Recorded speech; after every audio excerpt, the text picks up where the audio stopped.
Model की सफाई करते समय उस आदमी ने अचानक एक अजीब चीज नोटिस की। जैसे ही उसने मॉडल पर थोड़ा सा पानी छिड़का, मौसम बदलने लगा और हल्की बारिश शुरू हो गई। ये खोज सच में बहुत खतरनाक थी। फिर उसने अपना ध्यान पूरे शहर के मॉडल की तरफ किया। जैसे ही उसने थोड़ा और पानी डाला, बाहर सचमुच तेज बारिश शुरू हो गई। सड़क पर चल रहे लोग कुछ ही सेकंड में पूरी तरह भीग गए। कुछ देर पहले तक साफ दिखाई देने वाला आसमान अब काले बादलों, गरजती बिजली और तूफानी बारिश से भर चुका था। यह देखकर जेफ तुरंत बालकनी में गया ताकि इस अजीब घटना को महसूस कर सके। लेकिन उसे सबसे ज्यादा हैरानी तब हुई जब उसने महसूस किया कि बाहर हो रही बारिश का तापमान बिल्कुल उसी पानी जैसा था जो उसकी केतली में था। तभी जेफ के दिमाग में एक खतरनाक ख्याल आया। उसे लगा कि शायद इस सब का उससे कोई संबंध है और किसी तरह वह पूरे शहर को कंट्रोल कर रहा है। सच्चाई जानने के लिए वह दोबारा मॉडल के पास गया और उसमें अपना घर ढूंढने लगा। तभी उसकी नजर खिड़की के पास खड़े अपने ही छोटे से मॉडल पर पड़ी। ऐसा लग रहा था जैसे पूरा मॉडल उसी शहर की असली कॉपी हो। यहाँ तक कि सड़कों पर हो रही हर छोटी बड़ी चीज भी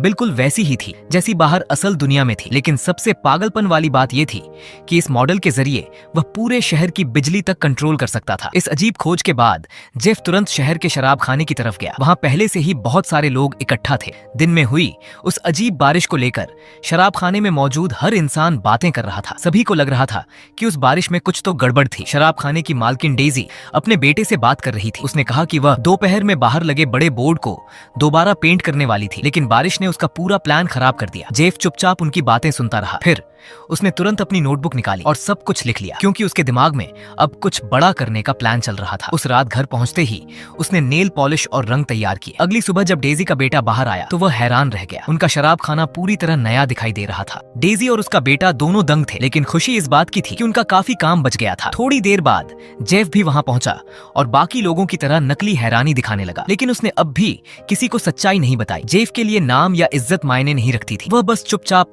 परछाइयों में रहकर शहर की मदद करना चाहता था। वह गर्व महसूस करते हुए घर लौट रहा था, लेकिन तभी उसने एक बुजुर्ग दंपति को सड़क पर गिरते देखा। बूढ़ी औरत गुस्से में शहर को कोस रही थी। उसका कहना था कि सड़क के गड्ढों की वजह से वह बार बार गिर जाती है। जेफ ने तुरंत सुझाव दिया कि उन्हें मेयर को शिकायत करनी चाहिए, लेकिन सुझावों वाला डिब्बा पहले से ही चिट्ठियों से भरा पड़ा था और मेयर उन सबको पूरी तरह नजरअंदाज कर चुका था। घर पहुंचने के बाद जेफ चुपके से मेयर का पूरा मेल बॉक्स उठा लाया। उसने सबसे पहली चिट्ठी खोली तो उसमें सड़क के गड्ढे ठीक करने की शिकायत लिखी थी। जेफ ने तुरंत मिट्टी उठाई और शहर के मॉडल में बने गड्ढों को भरना शुरू कर दिया। उसी पल बाहर की असली सड़क भी अपने आप ठीक होने लगी। उसने चिमटी की मदद से सड़क पर पड़ा मलबा भी साफ कर दिया, यहाँ तक कि उसने गिरे हुए कूड़ेदान को भी सीधा कर दिया और उस पेड़ को भी ठीक कर दिया जो टूटने वाला था। इसके बाद जेफ ने समझा कि ये सब एक बड़ी सुरक्षा समस्या भी हो सकती है। जब उसने एक कुत्ते को लगातार भौंकते हुए सुना तो उसने मॉडल पर एक हड्डी का टुकड़ा गिरा दिया और असल दुनिया में कुत्ता शांत होकर संतुष्ट हो गया। जेफ पूरी रात मेयर के मेल को पढ़ता रहा और शहर की हर समस्या को हल करता गया। अगली सुबह तक पूरा शहर देखकर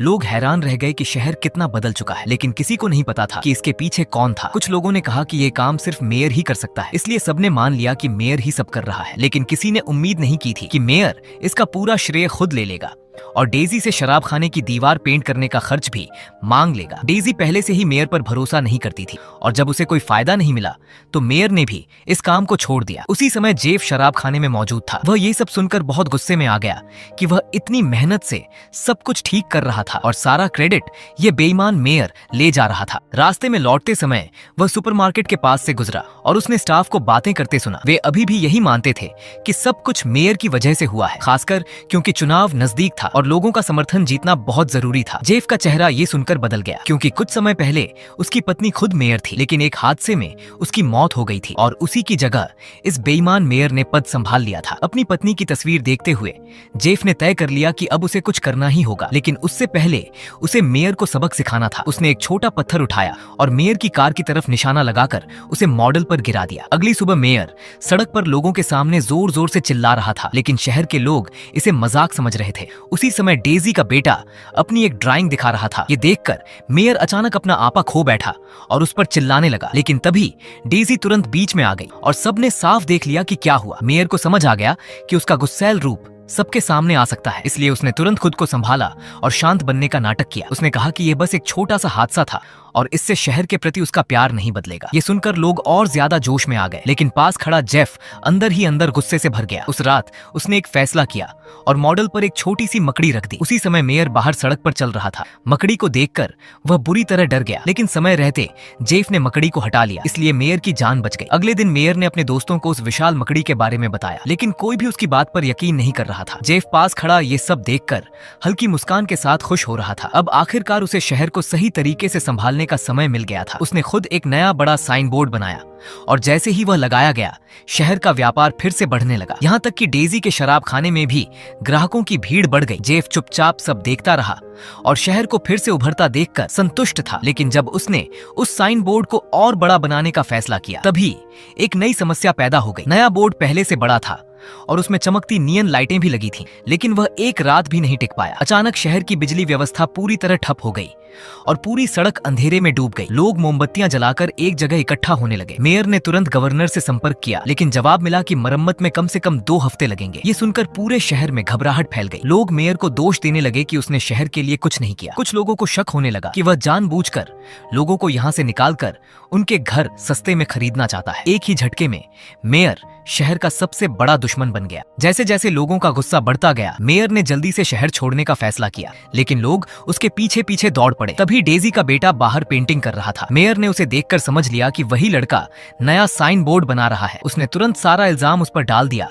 और कहा कि ब्लैकआउट उसी की वजह से हुआ है, क्योंकि उसने साइन बदल दिया और बहुत ज्यादा बिजली खींच ली। जैसे जैसे हालात और बिगड़ते गए, जेफ आखिरकार आगे आया। उसने मान लिया कि उसे मॉडल के बारे में पता चल गया था और वह उसी से शहर को बदल रहा था। उसने कहा कि उसकी नीयत अच्छी थी, लेकिन नतीजे खराब निकले। ये साबित करने के लिए उसने मॉडल के अंदर अपने घर पर एक छोटा सा माचिस जलाया और असल शहर में तुरंत एक छोटी आग दिखाई देने लगी। ठीक उसी समय मेयर वहां पहुंच गया। उस अद्भुत मॉडल को देखकर उसे समझ आ गया कि इसे अपने फायदे के लिए इस्तेमाल किया जा सकता है। मेयर ने ऐलान किया कि वह इस जादुई मॉडल का इस्तेमाल करके शहर को एक बड़ा टूरिस्ट स्पॉट बनाएगा, लेकिन उसकी आंखों में कुछ और ही खतरनाक इरादा झलक रहा था। जेफ ने ये सब समझ लिया और वह उसे ऐसा करने नहीं देना चाहता था। दोनों के बीच मॉडल को लेकर छीना झपट्टी होने लगी। इसी संघर्ष में जेफ से गलती से मॉडल गिर गया और पूरा शहर जोर से हिलने लगा। मॉडल जमीन पर गिरकर टूट गया। अगले दिन शहर तबाही के मंजर में था, जैसे किसी भूकंप ने सब कुछ उजाड़ दिया हो। रिपोर्टर